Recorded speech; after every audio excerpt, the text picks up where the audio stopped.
ao segundo dia do nosso seminário internacional em hidrovias. Nossa temática hoje é sedimentos finos, portos e navegações em canais, com um foco especial que a gente quer aqui debater nas novas tendências e experimentos, trabalhos experimentais, né? Nós vamos abrir a nossa primeira apresentação, já com um pouquinho de atraso, agora com a Thalita, com o tema Modelo de Monitoramento Meteoceanográfico para a Baía de Guanabara. Antes da apresentação, vou dar alguns informes bem rápidos. O primeiro deles o formato hoje, que a gente vai tentar para o dinâmica de debate.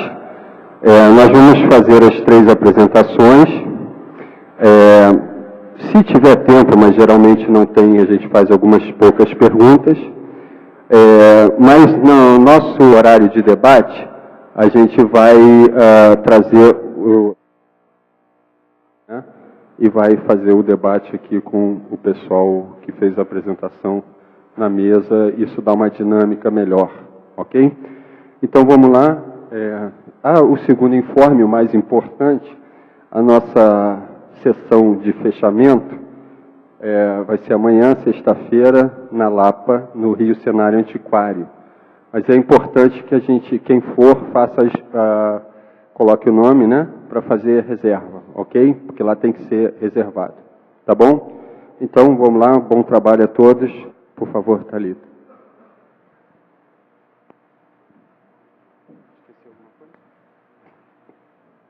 Bom dia a todos. Primeiramente, eu queria, em nome do diretor do Centro de Hidrografia da Marinha, agradecer o convite da participação do Centro neste evento.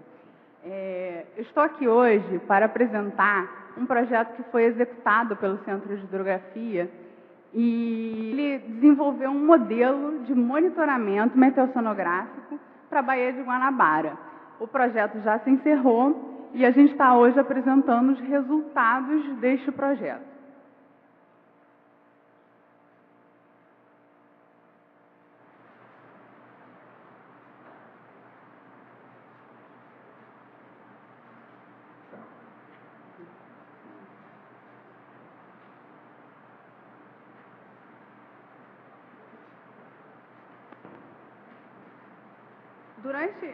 Durante a minha palestra, eu vou apresentar os objetivos do projeto, qual foi a missão, como foi a idealização do sistema, como foram selecionadas as estações de coleta de dados, qual foi o software utilizado, como foi configurada a modelagem numérica, como a gente desenvolveu as ferramentas que estão disponíveis hoje no sistema, quais são as atividades que ainda nos restam realizar e a disseminação da informação, como ela será dada.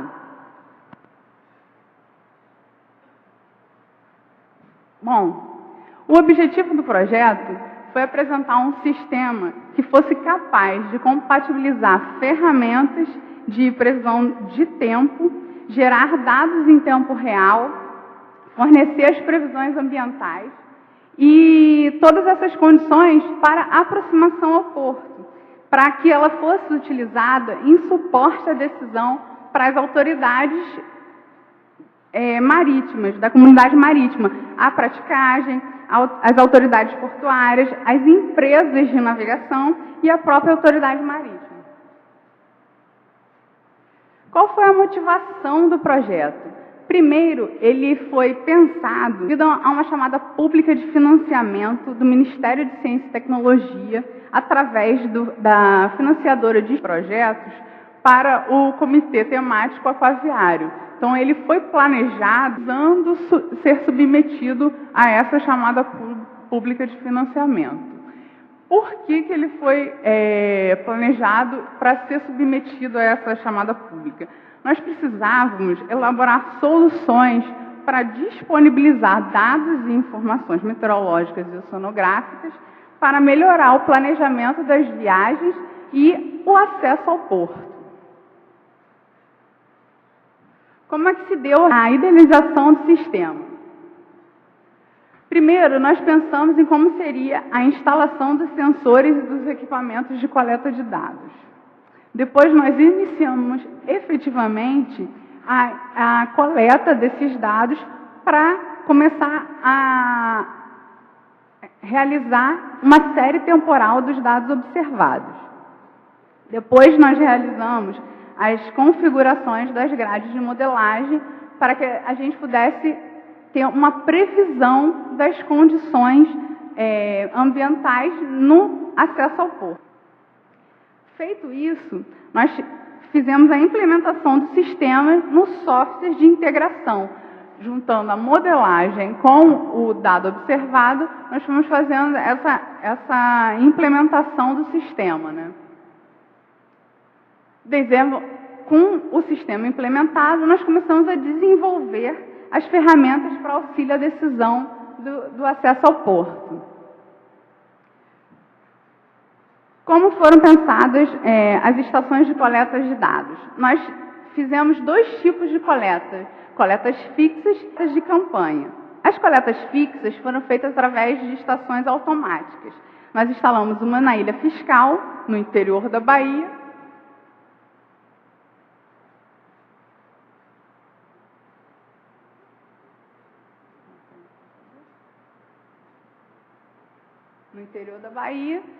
e uma estação automática na Ilha Rasa, na parte externa. Essas duas estações automáticas coletam de vento, o IV, temperatura do ar, umidade relativa e nível d'água. Por que foi escolhido esses dois pontos para a observação? Porque eu tinha uma observação dentro da Baía de Guanabara, mais próximo ao porto em si, e outra na entrada da Baía, que é mais ou menos uma posição onde os navios começam a se preparar para a parte de aproximação do porto, né? A sua entrada na Baía para a aproximação no porto. Esses dois pontos foram escolhidos por dois motivos. O interno, porque nós já tínhamos uma série temporal histórica de dados de nível para a Ilha Fiscal. A Marinha já possuía uma estação de coleta de dados de nível. Então, nós agregamos as informações atmosféricas a essa medição. E na Ilha Rasa, porque a Marinha já tem um farol de sinalização na Ilha Rasa, então seria um apoio, parte de manutenção e qualquer outra operação que precisasse ser realizada na estação, a gente teria um ponto de apoio lá no farol. Essas são fotos da estação que está instalada na Ilha Fiscal. Como é que se dê as campanhas de coleta? Nós realizamos campanhas de coleta de dados porque, com o projeto, só foi possível a DCPs, Acoustic Doppler Current Profilers.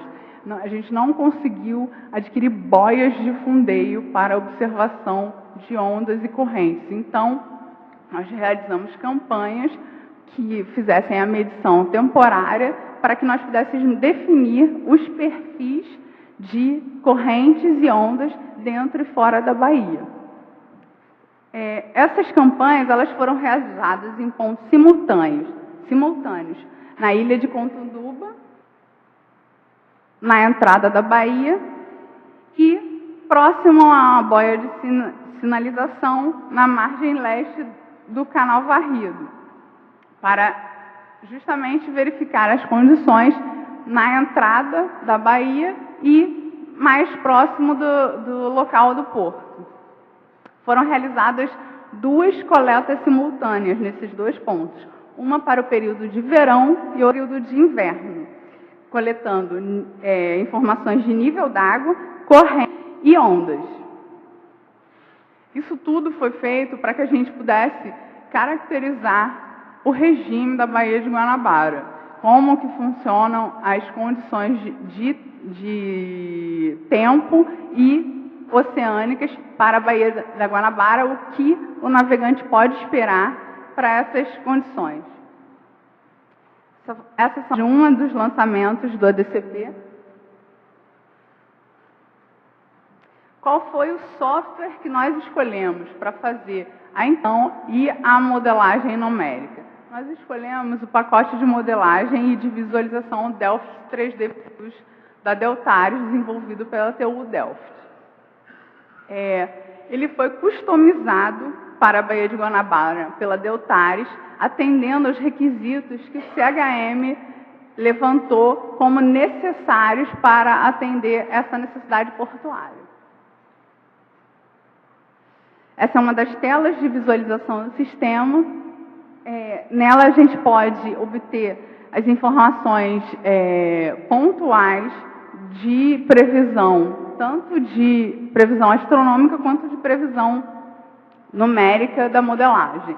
Eu vou mostrar mais para frente quais são as ferramentas que a gente vai apresentar nesse sistema.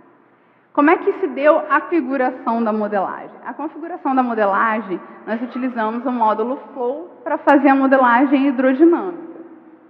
Quem fez a configuração foi o Escritório Nacional da ASA, que hoje migrou para a Tetra Tech, e eles realizaram todo o levantamento necessário para produzir uma grade mais aproximada do que seria o ideal para simular a Baía de Guanabara.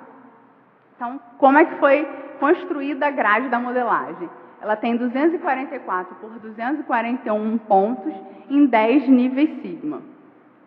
O espaçamento vai de 20 metros no interior da Baía e na área mais da entrada da Baía e 6.000 metros nos pontos mais afastados. A batimetria foi construída utilizando as cartas náuticas produzidas pela Marinha do Brasil e bancos de dados. Que bancos de dados estes? Dados de levantamentos e sondagens oceanográficas, tanto da Marinha quanto da própria. Como que a gente alimenta o modelo para que ele possa gerar as informações para dentro da Baía de Guanabara? Nós utilizamos o modelo Raikon, que é rodado operacionalmente pelo CHM, num convênio que o CHM tem com a Petrobras, a rede de modelagem e observação oceanográfica.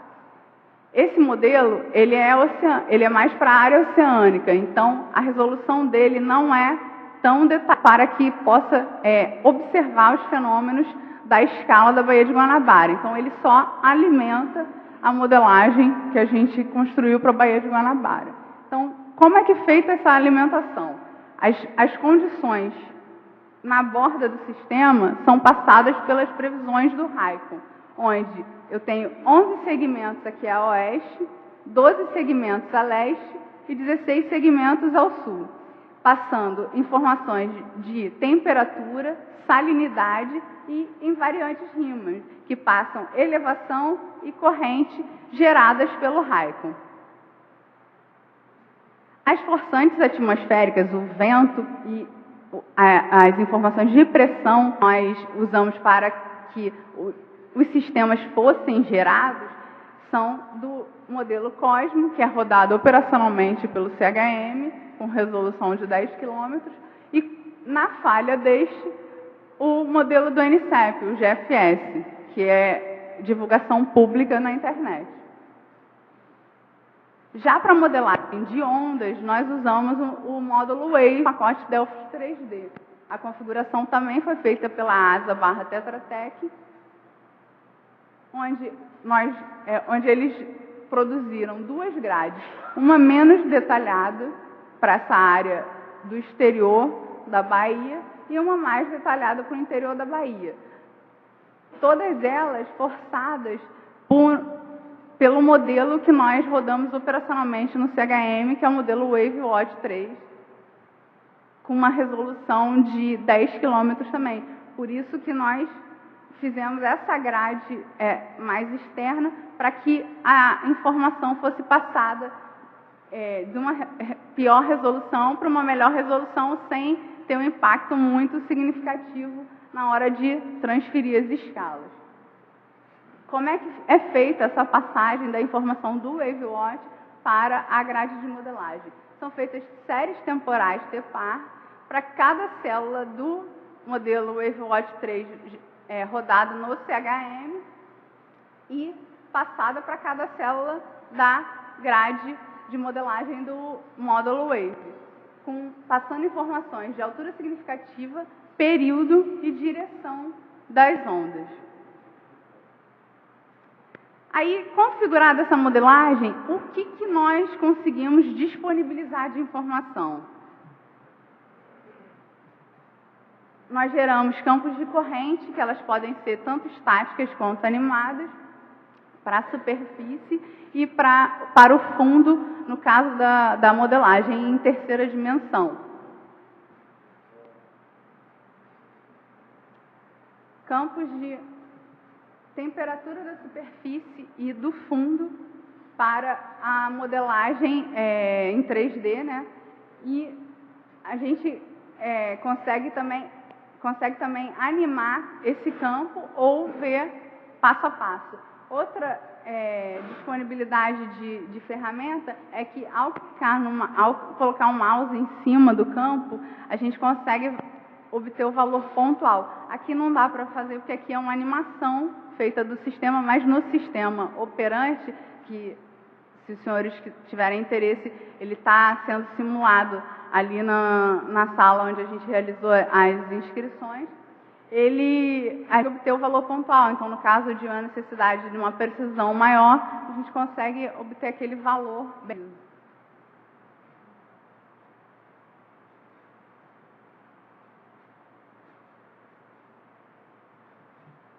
Também realizamos campos bidimensionais de nível do mar, né? Então, também é uma informação importante para um navegante saber que nível que a superfície está, para que ele possa fazer a entrada na baía ou não, de acordo com o nível da superfície. Podemos gerar séries temporais para determinados pontos, pontos mais próximos do porto, menos próximos do porto, para avaliar as condições, tanto das previsões geradas pelos módulos de modelagem, quanto uma previsão astronômica, onde nós utilizamos as constantes harmônicas que foram obtidas pelas séries temporais de ação que o CHM possui e o software integrador realiza a previsão harmônica. Uma ferramenta importante que nós conseguimos colocar no sistema é esse indicador de nível de navegação abaixo do nível seguro. Nós estipulamos esse nível de navegação abaixo do seguro pelas profundidades da Baía de Guanabara, e quando essas profundidades, quando esse nível atinge um determinado valor que fica próximo da profundidade que a gente está trabalhando dentro da Baía de Guanabara, ele acusa uma previsão de que tem a possibilidade de uma navegação não segura nessa área. Aí, ao mesmo tempo que as séries temporais fazem esse alerta, o campo bidimensional das estações também faz esse alerta, colocando um ponto de exclamação nas estações que apresentam essa previsão de nível abaixo do seguro. Outra informação importante que foi gerada em conjunto com o CHM e a Deltares, definidas os requisitos do CHM, né, foi gerar a intensidade da corrente e a direção e a intensidade das correntes perpendiculares às rotas de aproximação ao porto, para que o navegante consiga ter uma real ideia de qual a corrente que ele vai pegar perpendicular à sua rota de travessia, e assim podendo minimizar gastos com combustíveis e maior preocupação com a navegação. Temos a rota para interior da Bahia e temos a rota de deslocamento tanto para o Porto do Rio quanto para o Porto de Niterói. Aí a gente vê que tem determinadas situações que a corrente ganha uma intensidade muito grande quando a gente está nos momentos de entrada e saída do fluxo na baía, né? O que ainda falta realizar? A gente já começou a realizar as coletas de dados, mas elas ainda não estão inseridas no sistema para que a gente possa fazer uma comparação em tempo real da previsão versus a observação, a fim de qualificar se o modelo está superestimando ou subestimando a realidade. Isso ainda é uma coisa que a gente está pretendendo realizar até o fim do ano. A configuração da modelagem já está preparada para receber esse tipo de informação, a gente só tem que implementar isso no modelo, né? E como será o canal de divulgação? Isso também é uma ação futura, que a gente ainda não colocou. A divulgação do produto, ele é incluído no site do Serviço Meteorológico Marinho, que está hoje em operação. Nós vamos colocar um link, monitoramento da Baía de Guanabara, aqui no nosso site, e realizar, assim, a divulgação dos dados da previsão. Qual foi a ideia desse projeto? Foi adquirir conhecimento tanto da parte da implantação desse sistema, quanto da executabilidade do projeto, para que empresas brasileiras fossem capazes de realizar a implementação de um sistema tipo esse para outros portos do Brasil. Então, nós já vimos que é possível e que outros portos podem realizar a mesma metodologia para fazer o seu monitoramento ambiental. Isso era tudo que eu tinha para mostrar. Agradeço a todos pela atenção e qualquer dúvida estarei à disposição para respondê-la.